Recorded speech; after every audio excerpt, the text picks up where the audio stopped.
Welcome in, guys. Just waiting on one person for this dinger that we're gonna do probably two drafts here while I'm live. If you guys have any questions, just let me know. Let me know if you want me to take anybody you like this year, some sleepers you want to discuss and talk about. Just let me know.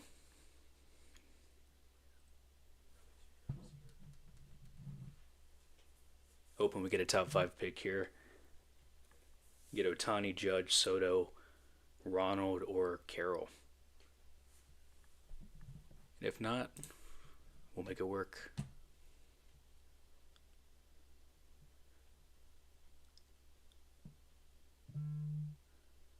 All right, 1-4. It's a pretty easy choice if he falls to me. Let's see who else we have in this draft. All right, a few red badges here, a few black badges, and then non-badges. All right, pretty good mixture.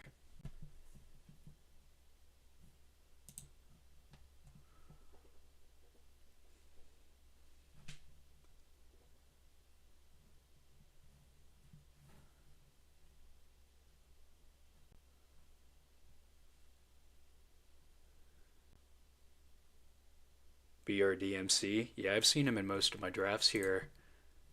I think he might be a big baseball fan.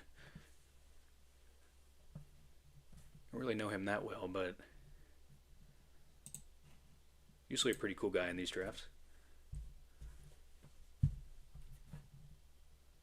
All right, Otani 1-1. That's pretty self-explanatory there. All right, Judge 1-2, and then I'm assuming 1-3 is going to be Soto. That gives us a perfect falling here to Ronald Acuna.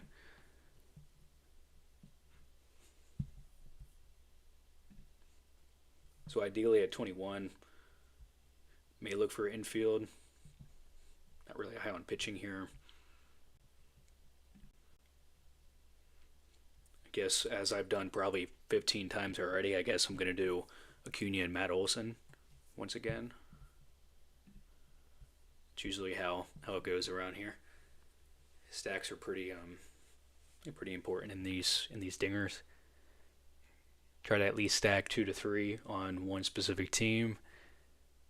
Even just 2 is fine. Just make sure they're pretty close to the lineup, though. You know, Acuna and Olsen are going to be top of the lineup. They're going to get it done, so.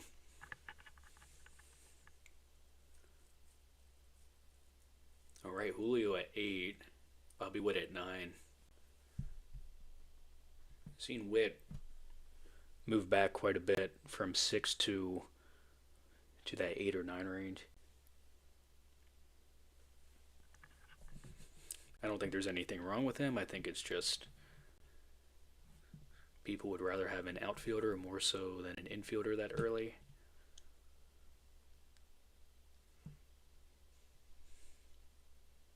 All right, infielders are flying off the board.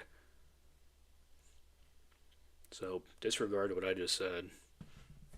As we get 3 straight infielders go, 9, 10, and 11. Now this guy pretty much gets handed a Tatis and Rooker, Tatis, Devers. Even Tatis and Jordan is good.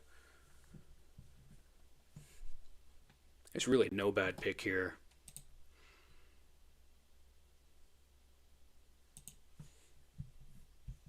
Outside of maybe this one, and we just got news today, so whoever's in here, if you want to take a look at this.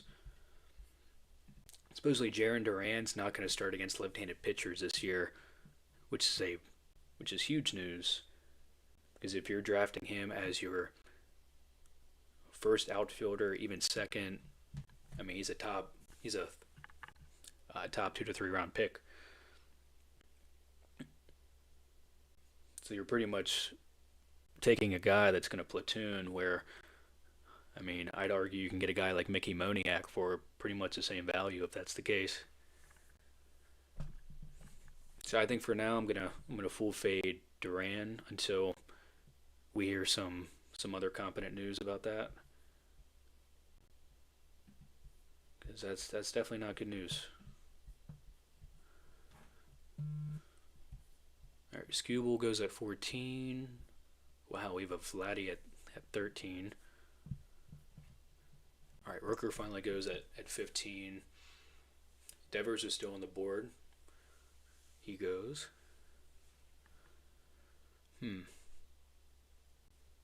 Would not mind a Gunnar Henderson here and Nick Kurtz. Maybe a Jackson Churio. He falls to me.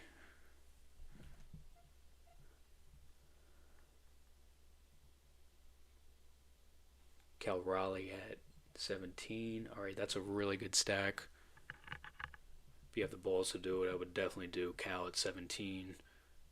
And then hopefully, at 32, you get a good Randy Arozarena.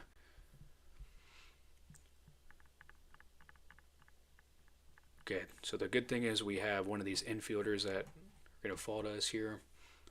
Just a matter of which one. BRDMC wants.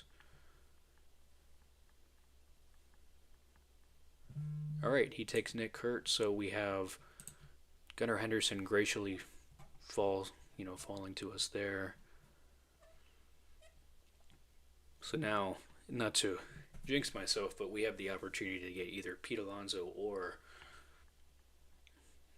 Matt Olson here at the turn.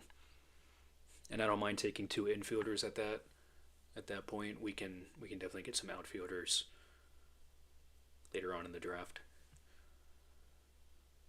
All right, so both pitchers go, Crochet and Skeens.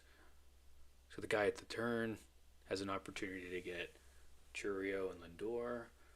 Could also get Pete Alonso. That's what I normally do at the turn with Ohtani. Yep. Anytime somebody falls to you like that, just go for it. It's normally what I do. Well, if that said outfielder falls, I lied. Never mind. I was going to say Churio would have been great at 28. But it's perfectly fine getting Matt Olson right there. I mean, it's a great start. Gunnar, Matt Olson, and Acuna. And then we can maybe do, if he falls, those maybe a Taylor Ward late. I mean, we also have a Buxton. Probably not that high on Profar this year. It's tough to reach on a guy like Profar. You don't really know what you're getting. Plus, he was suspended, half of the year, for PED drug use. Cole says, I can't see Duran playing every day. Who is he losing the spot to? DH is still wide open here. I agree. Let's take a look here at Duran. Bring it up.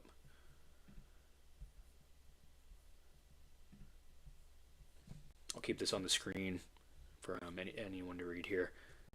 But I guess supposedly they appear to be motivated to give Wilmer Abreu more opportunity to play, which is a positive, but at the same time, like you said, Cole, I think there's more opportunities at DH than anything, and you're not going to put Duran at DH with his fielding ability. Also makes no sense from the Red Sox perspective. Could move Duran back to second and solve a lot of issues. Yeah, you bring up some great points. I think Durant's an everyday player, and even though he did slash only 211 last year against left-handed batting, I mean he was only given 209 plate appearances. I don't know if he was benched for most of those, or if they were giving him a good amount of opportunities. Because I may be wrong here, but I don't think he was that bad against lefties the year before. The year prior, I think he was pretty serviceable. So I just think if the Red Sox are going to do that, I think he's a perfect trade candidate. Because why are you leaving your star outfielder there to play only against right-handed pitching? I'm just a little confused by that, by the information that Underdog gave us. But I mean, the source is RotoWire. They are usually correct on most of their reports. Yeah, we'll just have to see. So in these drafts, you'll see. Let me bring it up. You'll see that yeah, Durant falls at 33, and so if you were still high on Durant and you still want to take him, I mean, you get a perfect fade. They're probably in the 30s now. So think about the unique combinations you can do. Yeah, we'll just have to see for the long run, Cole. See what happens.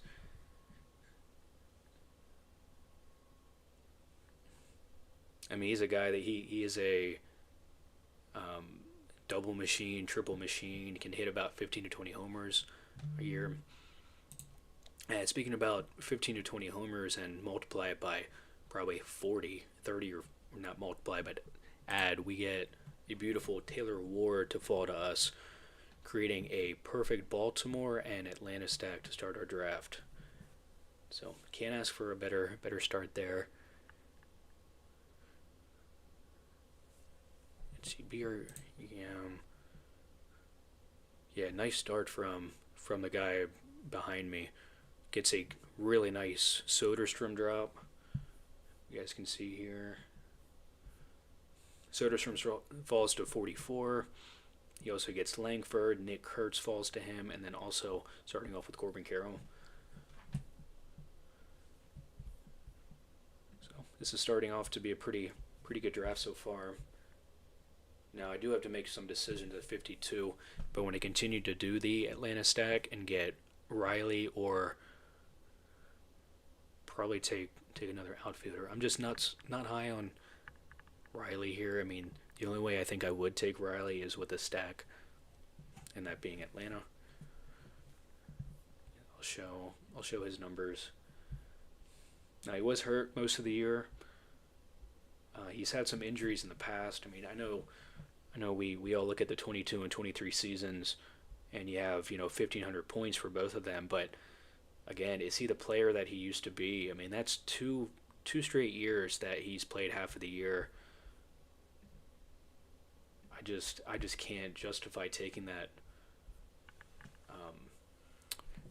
top 55 unless he falls to me in the 60s, which usually doesn't happen. But all right, Logan Webb goes at 51. I think we're gonna take Buxton here. We're gonna take a leap of faith. Take a leap of faith on a guy that hit 35 home runs last year and also stole 24 bases. And I know we just talked about Riley being injury prone. Buxton is the same way, but Buxton is an outfielder that can get you more points, and you don't want to fall behind on outfield in these drafts. You'll see once we get to rounds, I want to see rounds like 12 and 13, in the 120, 130 range, you'll see outfield is pretty much diminished. So at least get 4 outfielders before the 11th or 12th round, just so you don't fall behind. And again, if you have a certain strategy that you use and it's been working for you, obviously don't change it. But for me in these drafts, I just like going outfield first, waiting on pitching. Some really, really good pitchers in the bottom half here. I would ultimately be fine with like Framber Valdez as my ace in this. Sonny Gray too. It can get you a good like 170, 180 innings per year, and then also I'm going to look this guy up. We're going to take him. We're going to reach on him today, but news came out about Sandy Alcantara yesterday, saying he's going to be the favorite to start opening day for the Marlins. Now, it may come to a surprise to most people, and even me to to a certain degree. But he is their ace. He is their pitcher that's going to get you 180 innings a year, and he's been the guy for years upon years. I mean, we look at his 22 season in this underdog format, and 24 quality starts. 1,300 points, and he had a dip to the 23 year where he was probably ranked in the top 20s as far as pitchers go. But again, he was playing Reports say he was playing somewhat hurt. So when you think of that, and he missed the whole 24 season due to Tommy John, and then he had a somewhat bounce back year in 25. You weren't expecting him to be perfect. So if you were drafting him last year as your ace, as somebody that can just instantly come back to his 22 season, that wasn't going to be the case. I think if you know about baseball relatively enough to know that once you come back from an injury, especially the first year, you're not going to be what you were from that previous year. So this is his first full year off of injury. I think he's going to make a big jump again. Probably not in that 1,300 range in points, but I think he can reach over 1,000. So in the 140 range for him, if not even the 130s, that is a great value to have. And that's what somebody should be looking at in these drafts.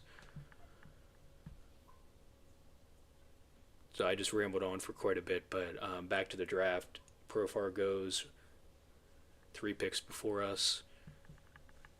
Seager goes at 67. That's a pretty big reach there. I mean, not saying it's a good reach. I mean, Seager's really nice. Going to have to make a decision here,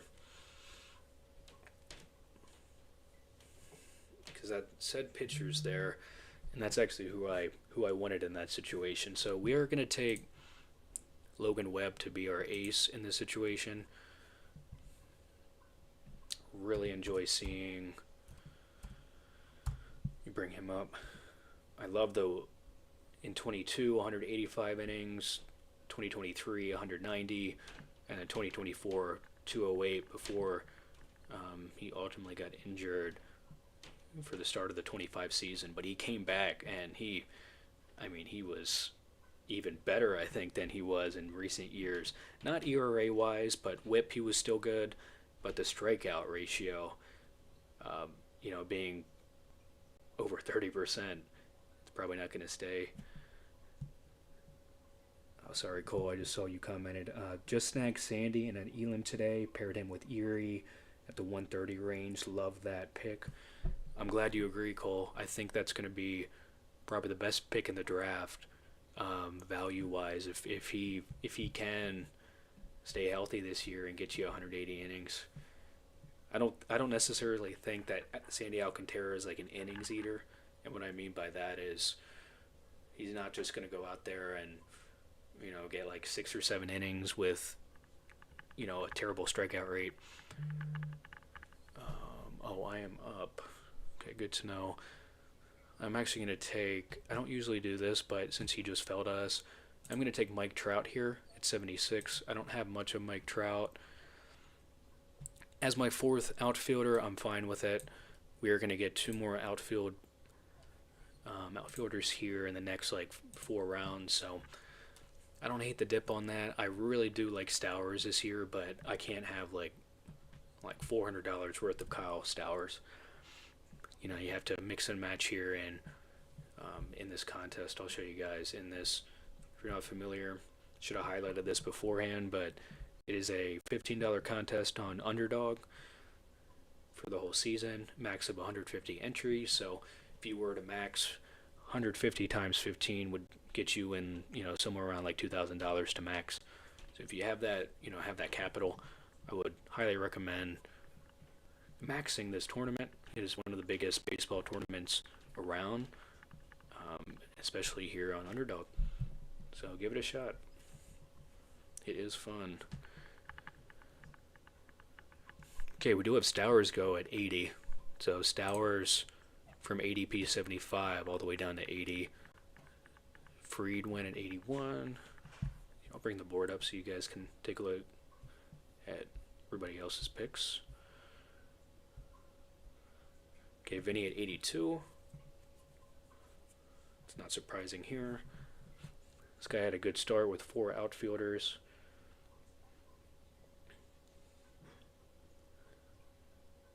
So yeah, as you can see, guys, with everybody, mostly everybody has like 4 outfielders at the moment. There are a few guys that have started off with 2.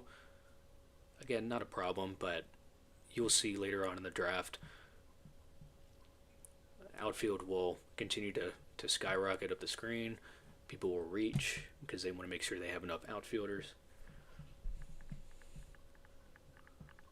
Ben Rice is also a guy who's been falling.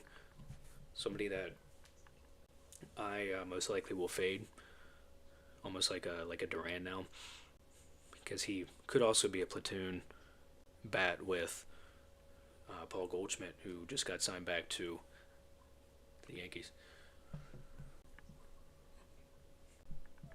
All right, I don't want to say anything, but there are a decent amount, as you can see the board here. Good amount of outfielders left. There goes Joe Adell. That would have been nice to have at 93. Really good stack with Mike Trout there. I'm not mad at it. We do have our ace with Gilbert, so necessarily don't need another pitcher here unless somebody does fall to us. It would be tough taking a Jesus Luzardo with a Brave stack because he's going to play the Braves quite a bit this year, being in the same division. So I'd probably recommend not going with your guy, Jesus. If you have a Brave stack, Marlin stack, you could do a Philly stack, obviously.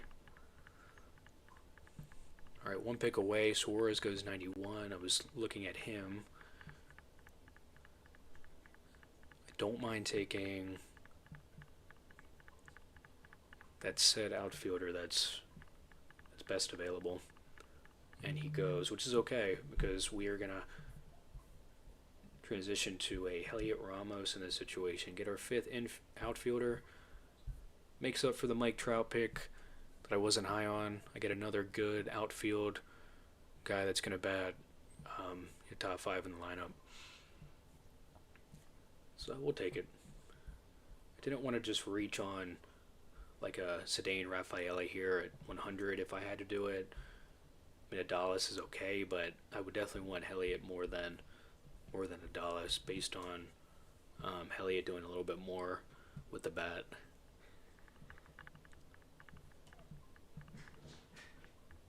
Let's see. Okay, so I started off with 2 Baltimore, 2 Braves, and then a mixture of we have 1 Minnesota. We have an Angel, which I don't want to take any more Angel players, and then can also maybe take a like a Matt Chapman here to pair with Heliot, but we'll just have to see the board. See if one of these pitchers fall. Okay, there goes Framber at 96. Again, if you can get Framber in the 100s, that's a automatic smash.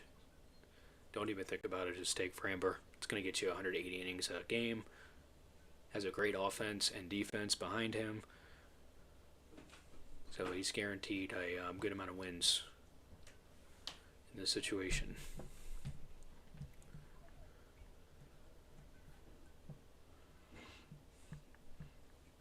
All right, pitchers. I don't want to say pitchers are falling because we just had 2 taken by the guy at the turn with Ohtani. But we do have a good amount of guys we can take here, like a Kirby. We get a Bradish to pair with Baltimore. Michael Bush is unique.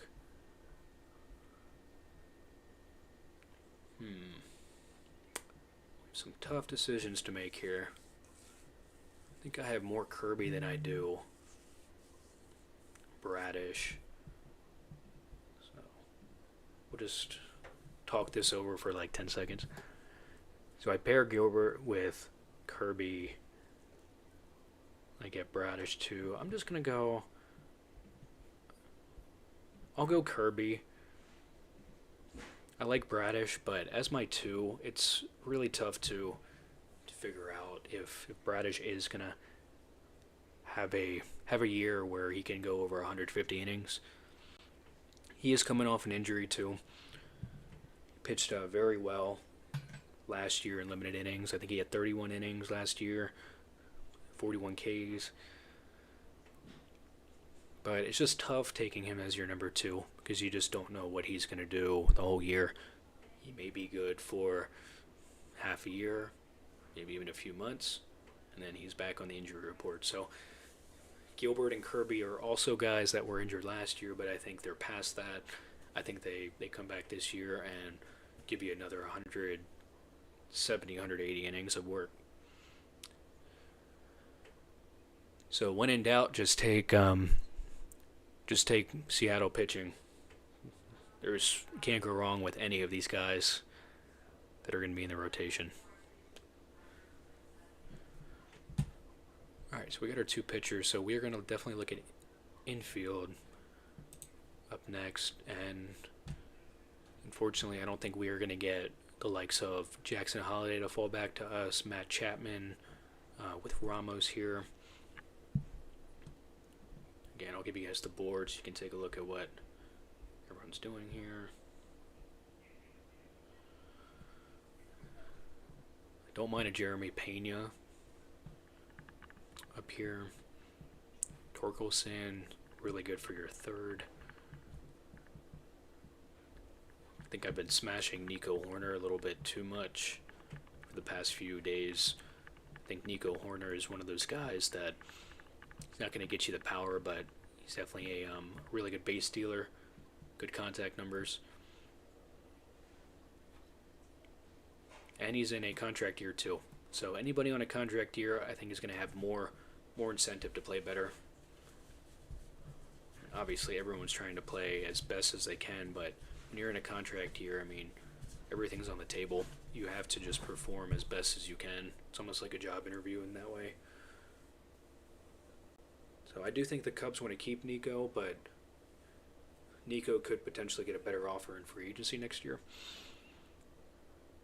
So either way, I think Nico's going to have a really good year, and in the 130s, like they talked about with Sandy Alcantara. I mean, sky's the limit for these guys that can get you guaranteed points.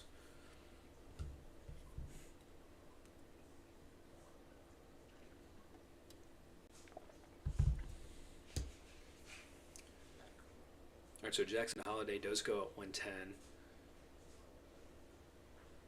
along with Yandy Diaz and Bryce Terang.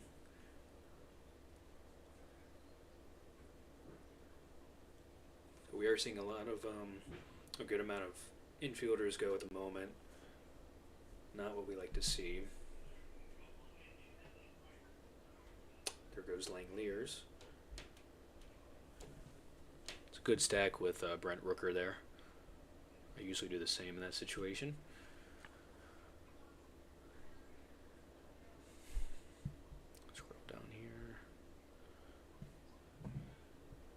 May have to go Sandy at the 125 pick if you want him here.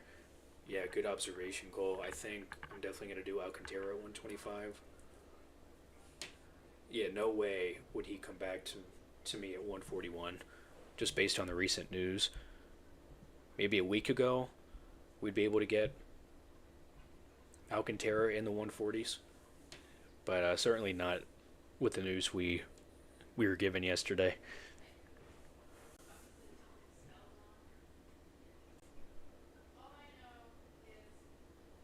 All right, so McLean goes at 115. I'm not going to speak because I have jinxed myself every time. That is perfect. Ladies and gentlemen, we just got our third stack of the draft. We have paired Matt Chapman with Heliot Ramos. I've seen Matt Chapman fall quite a bit. I don't know why. I feel like given the Arias news, I feel like Chapman would have been a really good candidate to skyrocket along with Willy Adames, because that offense is just going to be so good this year. It doesn't even matter if they play in San Fran and that being a predominantly, pitching park. And they play 81 games away from Oracle. And even with that, you can still hit in Oracle. That it's false advertising saying they can't.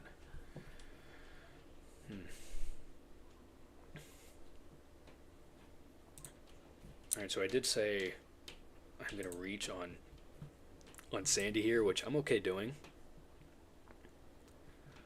It's a tough click to do if Pablo Lopez is there, but I did say I was going to do it, so. Give Cowser go. Okay, Rafaela at 123. So I am just going to do Alcantara. Just going to reach. Why not? Thanks to Cole for telling me where my pick was, because I probably would have never done that, and I would have seen 141. And I would have been out on him. So if anything, too, I just raised Sandy's ADP a little bit, which I'm fine with. You should be going in the early 130s anyways.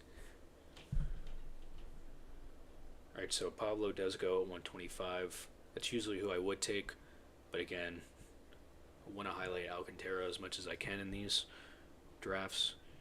He's definitely a familiar name, so anybody in the baseball world, you should know who Sandy Alcantara is, but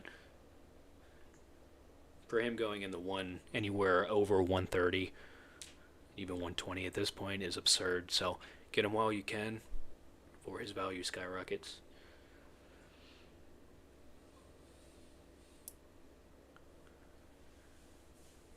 Okay, we see Dalton Varsho go at 129.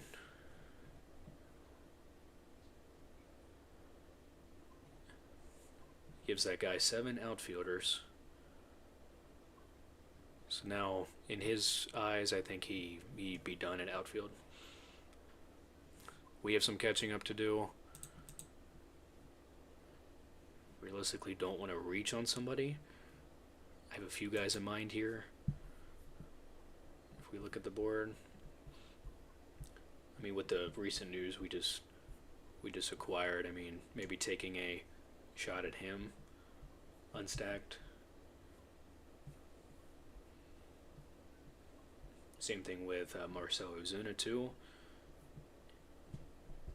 If you've noticed, this morning, Marcell Ozuna was just acquired by the Pittsburgh Pirates. And knowing Marcell Ozuna and his bat, he's most likely gonna bat top 5 in that lineup. So you're getting pretty much a free outfielder in the 170s, batting 5th. It's a great option. Cam goes at 138. Usually the range he goes in. Castillo also, same thing there. And I think we are going to get, I'm not going to jinx it. I'm just going to wait for BRD to pick here. He does go Simeon, so that leaves us with a really good option at Jung-Ho Lee at 141. And now we've acquired our 3rd San Fran piece. Ideally, it wasn't a San Fran piece to start without Devers here, but again, nonetheless, it's a good stack to have if they fall to you. So now we're done at outfield. We don't have to touch that the rest of the draft. And ideally, coming up here, either if a pitcher falls to us here, see what we can get at 148. I definitely would be interested here in like a Pepio. Ranger Suarez could be an option for us. But having 3 already and 3 quality ones, I think that's definitely going to help us here at the back end of the draft, where we don't have to reach on any pitchers. So we'll see what this guy does at the turn.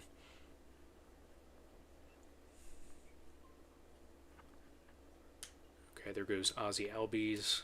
Definitely was looking at him based on us having a Atlanta stack. Probably one of the last pieces you can grab. Murakami at 145. So it is looking like we are going to get one of these pitchers here. I don't want to reach on, it's not a reach on Story, but Story doesn't really fit with this team. See what this guy goes. He goes Torres, so I'm actually just going to grab best available here and buy Woodruff at the dip. Woodruff, again, a guy came back from injury last year after a few years off, but pitched exceptional. Can't ask for more than for Woodruff. So if he even gets you like 120, 130 innings this year, I think that's going to be enough for him to score as your fourth or fifth pitcher this year. So I like it. Pepio does go at 149. Woodruff didn't fall. I definitely would have taken Pepio there as our fourth. But nonetheless, we get Woodruff. Since we did reach on Alcantara, 15 spots before ADP, I mean, we were blessed to get Jung-Ho Lee and Brandon Woodruff also fall, so makes it even more interesting getting Alcantara where we did.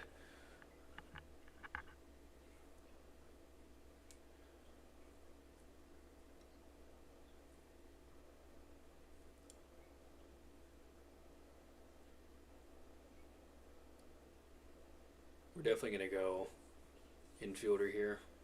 Next few picks. We're going to be at 165. So the 165 range. We grab a really good Tovar. Don't mind reaching for him. Spencer Steer has been falling recently with the news that he may be a utility player. Before we fall too behind on infield here, let's definitely grab one of them. So I'll just take either best available or somebody that can pair well with our team.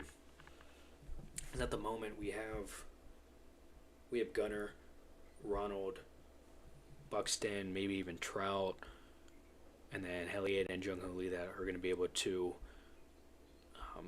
steal a good amount of bases.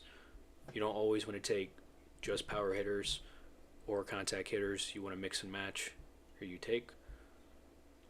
So I think we have quite a bit of power hitters, and then we sprinkle in Jung-Ho Lee with really good plate discipline, good K rate, and then also a guy that can guaranteed hit like 12 or 13 triples a year, along with 30 to 40 doubles. How do you feel about Drake Baldwin here? I don't mind it, actually. It's actually a good shout, Cole. I think if I am gonna take Drake Baldwin, I'm gonna have to take him at 172, which I'm fine with, actually. So let me know if you do want me to take him at 172, because I've been seeing him go in the 180 range quite a bit, even though his ADP. What is his ADP right now? Somebody already take him. Am I missing something here? No, I don't think somebody took him. 187. So I don't think that's too much of a reach here at 172. And I think if I maybe reach here for like a Tovar, could fall to 189. That's a tough call. I know I've tried it multiple times waiting when I've had Acuna, and he just goes at the turn every time. So I don't mind grabbing three Braves though with it. All right, so in this situation, I do want to grab Ezequiel Tovar. As you can see, based on the numbers, here, I'll bring up the stats. Based on the numbers we had in 23 and 24, put together a really solid year, really solid 2 years, excuse me. And last year, I mean, again, injury prone, but he's hitting in cores. He's going to be an everyday at bat. I think Tovar is going to be guaranteed smashes here. Up to you there. He is a very interesting pair with Acuna Olsen. I agree. I think Baldwin has the potential to bat fourth or fifth in this lineup. I know so many people are high on Austin Riley and then even Jurickson Profar to pair with Acuna and Olsen, but you are right about that. I think Drake Baldwin's one of those guys that can creep up in the lineup. I mean, most times last year, if you guys go back and take a look at some of the box scores, he was batting in the fourth or fifth spot. And with the news that we acquired, all off season, Drake Baldwin's primed to have another solid year at catcher and even at DH. Last year he had to what am I trying to say? Oh, last year he split duties with Sean Murphy. I just don't think Sean Murphy is going to get that opportunity again this year. I think Drake Baldwin's going to be the guy. Also, Drake was the Rookie of the Year on the NL side, so that's another incentive of buying somebody in the 170s, 180s, even if he is a catcher and doesn't go high. So we are going to take Baldwin here just to get our fifth infielder. I don't mind. In my opinion, it's not even a reach. I think Drake Baldwin should be going before that. So take Drake Baldwin. We'll catch up on pitcher, especially now that we already had a solid four of Gilbert, Kirby, Alcantara, and Woodruff. So can't go wrong with those four.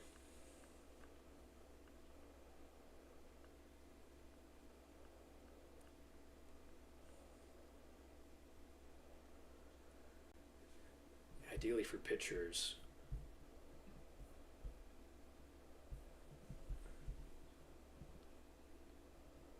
okay, we draft again here at 189. A bit of a weight on pitcher here, but I mean, ideally this guy, even this guy, they fought us.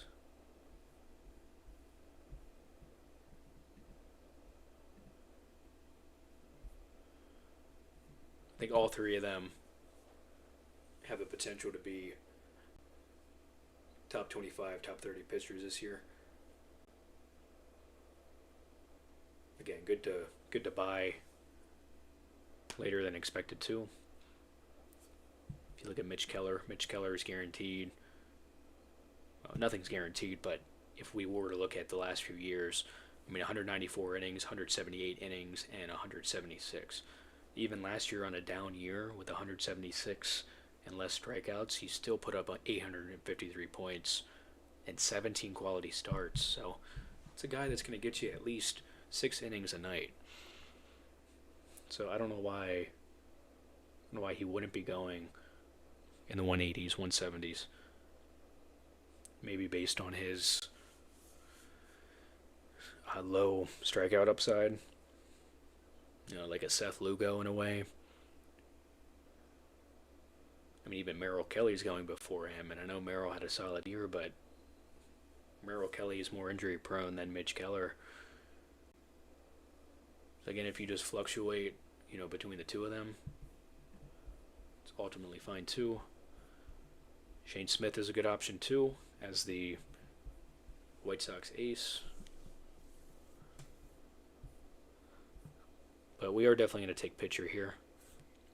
I'm good with holding our last two infield slots for guys later in the draft. I'd rather get like a 6-5-6 lineup now. See what this guy does. Does take Manzardo. I'm just going to click Keller, knowing that he probably won't get back to us at 196.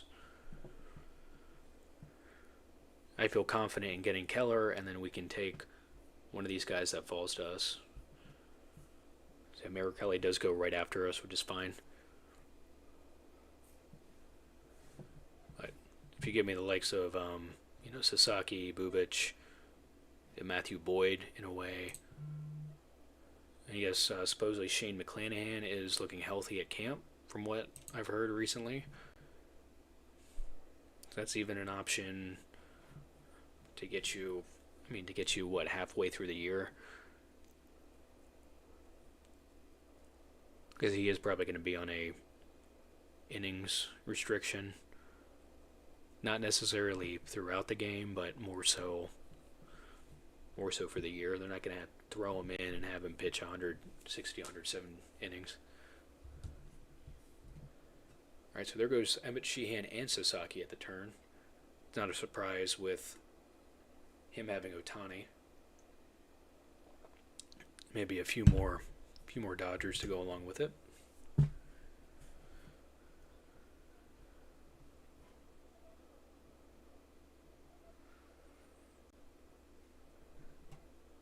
All right, so Kikuchi goes. I'm looking at two names here for pitchers, so either way, one of them will fall to me. I like them both pretty much the same. So I'm not. Yeah, I don't have a problem with Singer. I will take Shane Smith all day, every day. A new and improved Shane Smith as the White Sox ace in at 196. So you can't make that up.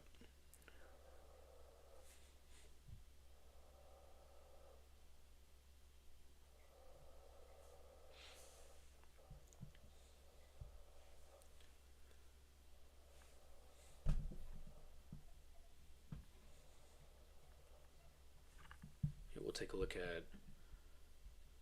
Just realized McClanahan has some news. So, as I was saying, he looks healthy for the start of camp. Building him up to be part of the rotation this year. There was news that came out though recently. I think it was actually a few hours ago. The Rays signed Nick Martinez,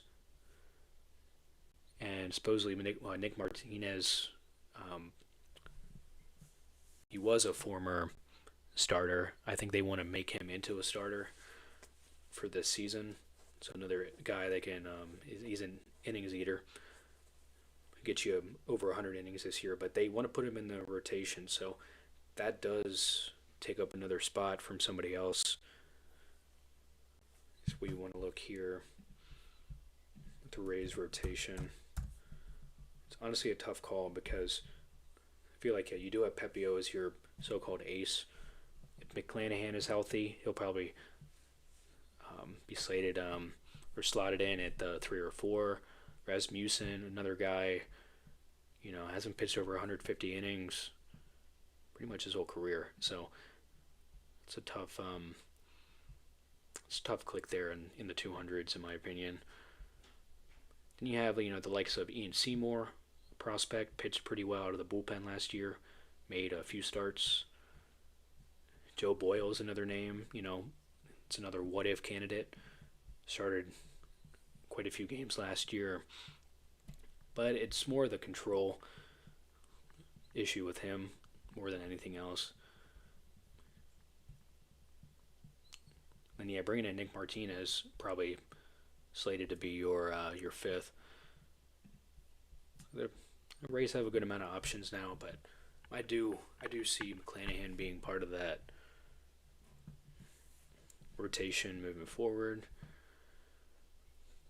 All right, we are up in one pick. Honestly, in my opinion here, could take Rutschman, but I already have a catcher with Drake Baldwin. So I'm actually going to take the likes of Bryce Miller. Gives us 3 of these Seattle pitchers. Again, when in doubt, just go Seattle pitching. Usually primed to have a pretty good year with all of them. And Bryce Miller is back from injury. Supposedly has gained 12 pounds of muscle in the offseason. So he's building up again to have a good 150 inning year. Hopefully the K rate can go back up to in a 20%, 25% range. So again, 213. That's a really good click. Can't ask anything more. And we have Joe Musgrove at 217. Bryson Stockos. I would say based on my lineup, I don't want to take another giant. I think four is a little overkill. I am gonna actually just go ahead and take a Ray here, and that's gonna be Jonathan Aranda, who batted over 300 last year. Good metrics in the Savin page. And as my sixth infielder, I'm perfectly okay with getting somebody who can bat over 300 and maybe hit a few home runs here and there.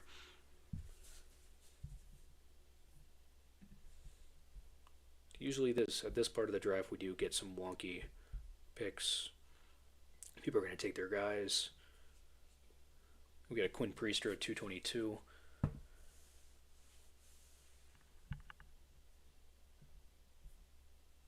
This guy at the 9 hole has 9 outfielders. I would not recommend doing that. And the guy in the 12 hole has 9 infielders. So I wouldn't take 9 of any position. That's just me. But if it works out for someone and that's your strategy and that's what you want to do, that's, all the power to you.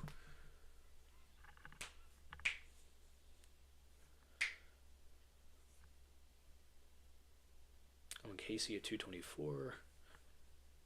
Max Muncy at 225.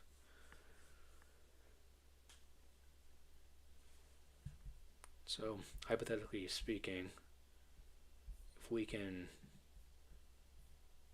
potentially get a JJ Weatherholt to come back to us. Carter Jensen's always a good click. Miguel Vargas. I would love to do Basalo, but I just can't take 2 catchers in a draft based on them not playing every day. That's just a tough thing to click. Caleb Durbin's unique. Recently acquired by the Red Sox today. But again, probably another platoon situation with Marcelo Meyer at third. So it'll be another tough click. Otto Lopez had a career year last year. If you're looking for a home run and stolen base upside type player. Jeff McNeil is going to hold the fort down. I've seen a lot of people pick Logan O'Hoppe recently. Again, another catching situation I don't want to be a part of. Jordan Lawler is unique. He's slated to play outfield this year.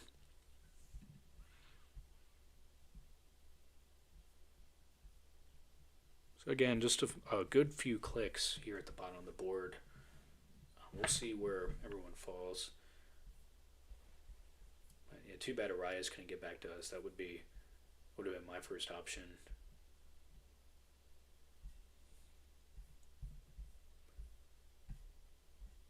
But we're going to end up doing a 7-7-6 lineup here. Probably my most I wouldn't say most unique, probably the most thing I've done so far. All right, Jeff McNeil goes. So I am going to take the likes of Brendan Donovan to be a serviceable 7th infielder for us. Not that we have any Seattle with him outside of the pitching, but that's a good click in the 230. He's not going to be a power hitter, but he is going to get you some really good ABs based on plate discipline and also average.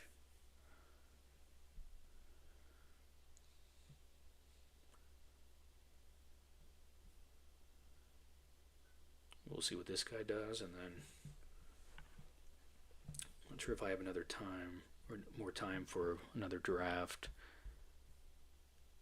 I think maybe tonight I'll probably do another one. So you guys, Jake Berger at 240. So yeah, we'll look at the team real quick, analyze it, and then we'll probably hop off here. But starting with our pitching, went 7 pitching.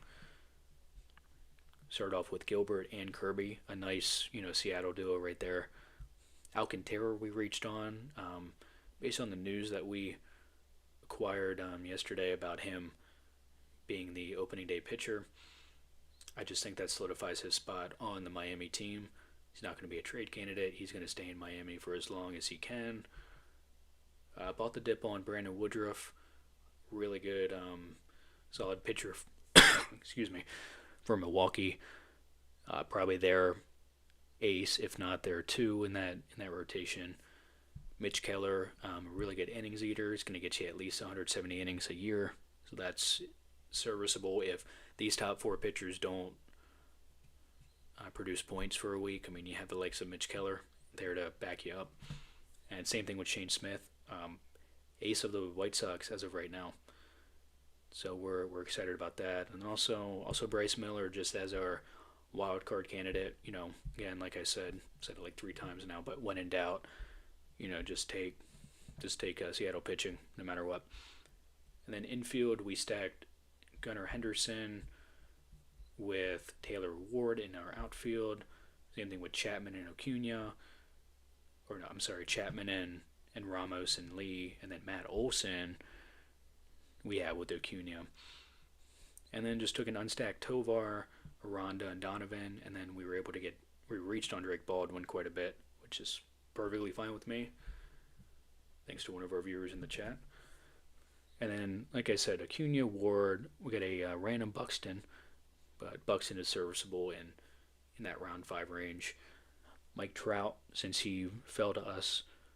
And then, ended off with Elliot Ramos and Jung-Ho Lee for 6 outfield, our 6 outfield prospects.